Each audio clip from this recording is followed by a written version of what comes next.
Before we dive into one of the most uncomfortable yet brutally real truths about being a man today, take a second to subscribe. This channel is for every man trying to break free from the silence, the isolation, and the hidden struggles no one else wants to talk about. If you're tired of fake confidence and shallow advice, you're in the right place. Let's go deep. In 2025, the loneliest person in your neighborhood might not be the elderly widow across the street. It might be the young man with 5,000 Instagram followers, a gym membership, and a dead stare in his eyes every time he walks home alone. You might not see it. You might not hear it. But male loneliness has become one of the most devastating epidemics of our time. And the worst part? No one talks about it. Men are expected to be stoic, silent, strong. But what happens when the weight of solitude begins to break even the strongest shoulders?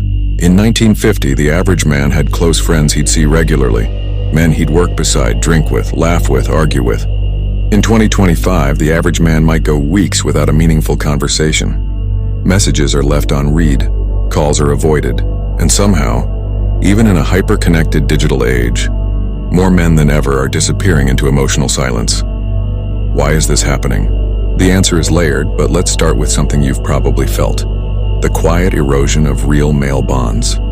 Decades ago, male friendships were forged in fire, war, labor, hardship. Men fought beside each other, built homes together. They shared moments of grit and vulnerability, even if unspoken. Today, we scroll beside each other, we post highlights, we compare abs and bank accounts, but we don't connect. There's a term researchers are starting to whisper more often: male friendship recession.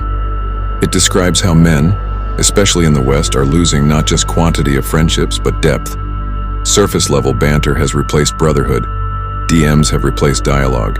And in the gaps between all of this, loneliness spreads like mold in a darkened room. It's no surprise that mental health statistics for men are spiking.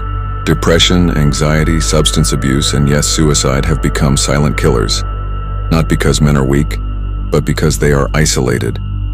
The strength we were told to cultivate was never meant to be carried alone. But here's the twist: loneliness doesn't always feel like sadness. Sometimes it feels like anger, irritability, numbness. You start snapping at people you love. You stop caring about things that once lit your fire. You scroll for hours looking for a dopamine hit. And eventually you start convincing yourself, maybe this is just who I am now, but it's not. It's the byproduct of something deeper. Loneliness isn't just the absence of people. It's the absence of being understood. And that's the part that truly breaks a man. Not just being alone in a room, but being surrounded and still feeling invisible. There's a haunting story I read recently. A middle-aged man in Japan, he was in his late 40s, was found dead in his apartment 3 months after he passed. No one noticed. Not his neighbors, not his family, not even his employer. When police went through his belongings, they found dozens of unopened letters he'd written to himself, entries where he tried to document his own fading presence. His last letter read, "If no one ever truly sees me, did I ever really exist?" It shook me, and it made me wonder, how many men are writing invisible letters every day? In their minds, in their routines, in the way they silently walk through life, hoping someone will just ask, "Are you okay?"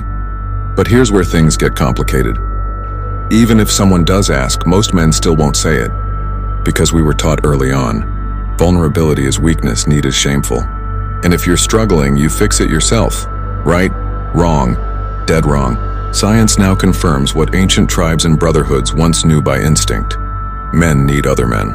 Male bonding releases oxytocin, the trust hormone. Shared hardship boosts dopamine. Physical contact, like a handshake or a slap on the back, that's not just social, it's biochemical survival. When these things vanish, men don't just get sad, they decay.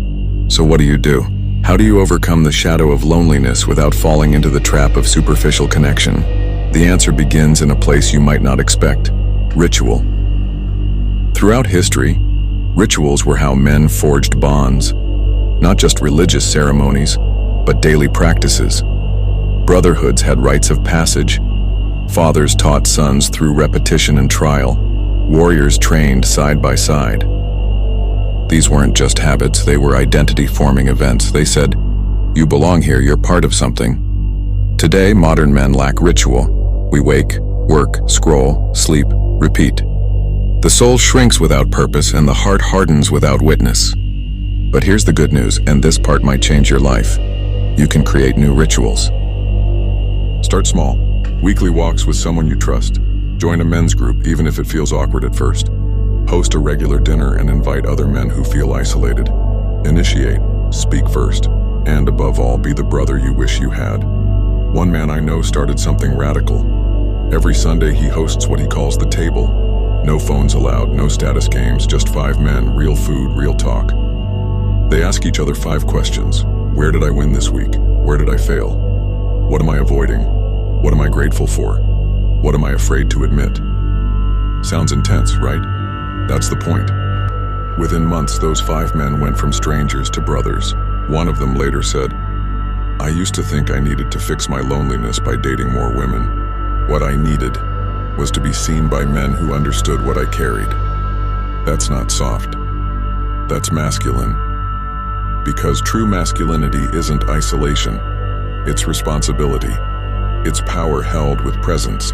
And you can't lead anyone, not a family, not a company, not even yourself, if you're walking through life emotionally starved. Maybe you're watching this right now with a beer in hand, a blank stare and a lump in your throat you can't explain. Maybe you've been burying that ache with noise, podcasts, gym routines, even this video. But now the silence is creeping in. Don't run from it. Sit with it. Then act. Because the antidote to loneliness isn't to numb it. It's to fight it with intention.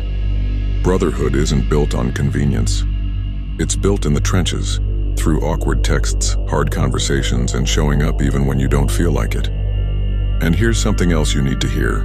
You're not the only one feeling this, not by a long shot. You are not weak, you are not broken. You are simply human, in a world that forgot to teach men how to be seen. Somewhere deep inside you, there's a part that remembers what real connection feels like. Not digital validation, not locker room small talk.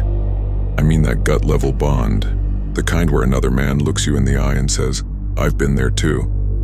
The kind of friendship that isn't afraid to say, "I've got you, brother." In ancient Sparta, boys were raised in groups, training, living, even suffering together from the age of 7. Not because they were emotionless machines, but because the Spartans knew that true strength came from unbreakable unity. Their discipline wasn't just physical, it was relational. They would rather die with their brothers than live without them. Compare that to now. How many men do you know who would take a call at 2 a.m. without judgment? How many would drop everything just to sit with you in silence when the weight gets too heavy?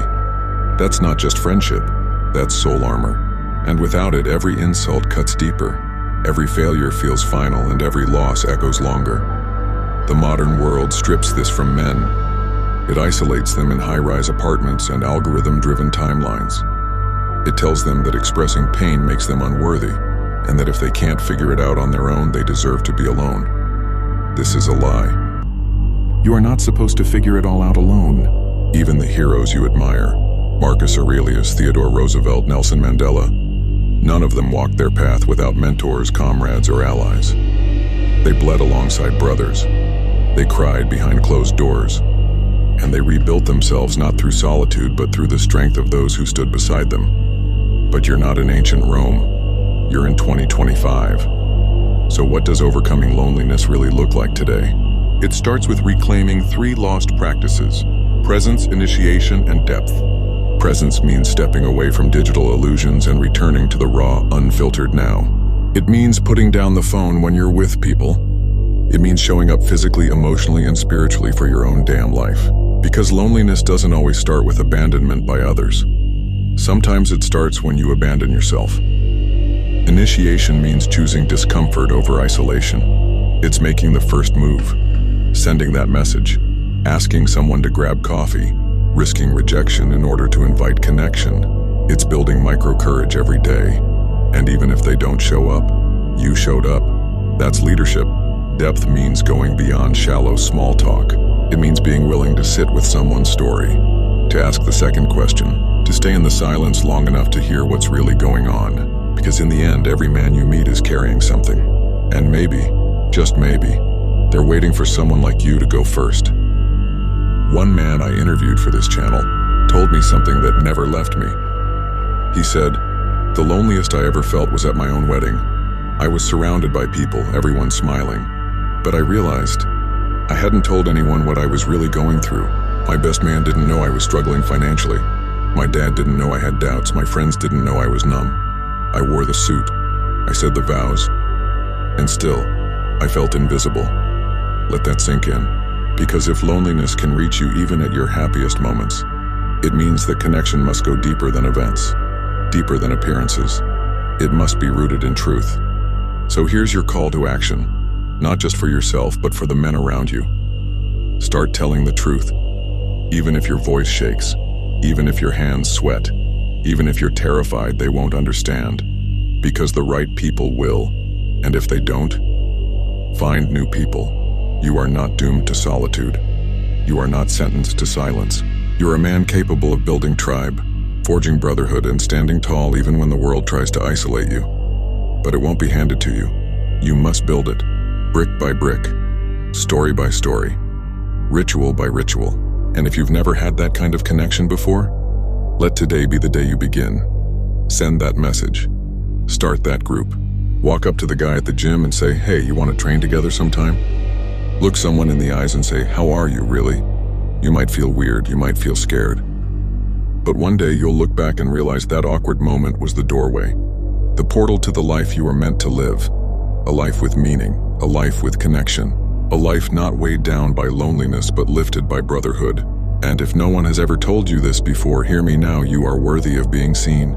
You are worthy of being heard.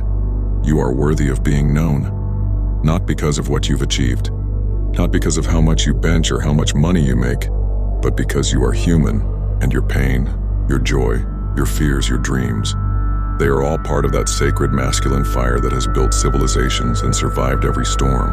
So as this video closes, I'm not going to give you a happy ending. I'm going to give you a choice.